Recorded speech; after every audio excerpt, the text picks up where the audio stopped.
I was in shock, honestly. Jody Smith and her family had just moved from Minnesota to the Bay Area last year when trouble shook their new lives. We had just moved our family 2,000 miles, and this was like 3 weeks after getting off the plane. With all the chaos of just that and then this. Her husband had been hired by Apple, and Jody got a job teaching special ed in the Oak Grove School District of San Jose. It was enough to support their family of 4 in the pricey Bay Area. Until it wasn't. I just moved to the most expensive state in the freaking country, and I immediately lose my job. And that was freaking scary. It happened just weeks into the last school year. Jody was suddenly pulled out of her classroom. They call me into the HR's office. It was something to do with my background check.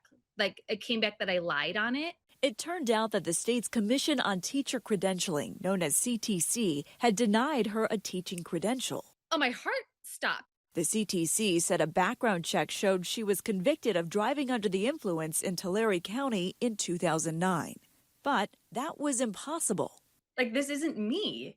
And it's so hard because I couldn't talk to somebody. I had to put this all in an email. And I just kept saying, this isn't me. This isn't me. Jody noted her fingerprint check showed no criminal record, but the CTC said take it up with the State Department of Justice, which did the background check. It was incredibly infuriating because it turned out her rap sheet listed arrests of 3 people who all share Jody's last name, Smith.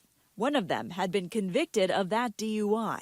A disclaimer did say the report was a soft check based on names, not fingerprints.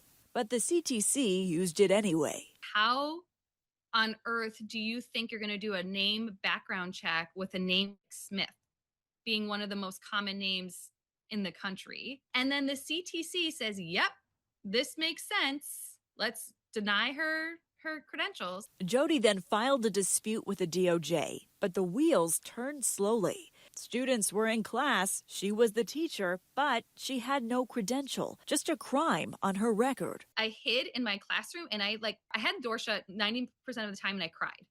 I cried most of those days.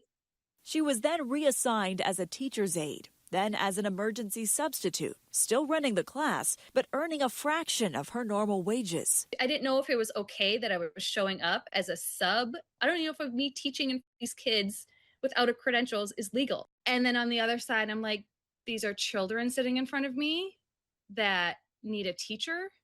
Their parents expect them to be taught. As I still showed up to work, put a smile on my face when you saw me, I was dying inside. The DOJ did investigate her case. By December, it found that indeed, Jody was not the person convicted in 2009. Her name wasn't even Smith back then. She was single, using her maiden name, Stanton. The DOJ cleared her record. Jody got her credential. But damage was done. $24,000 in lost wages, time lost with students. We asked the DOJ and CTC about the toll of this mistake. They did not comment, but the Attorney General's office tells us the DOJ is required by law to provide all possible matches for criminal records using many identifiers, not just fingerprints. The CTC tells us only that it's up to applicants to clear mistakes on their records. Jody filed a claim for her loss, but both agencies are immune from paying almost all civil damages. I guess I'm at fault because my name is common. There's no protection for people with common names. If I had $1 million, I'd move back to Minnesota tomorrow. The DOJ conducts about 2 million background checks each year, and it did not say how often mistakes happen, but it has devised a special process to challenge errors. We're told by defense attorneys that people with common names are often targeted.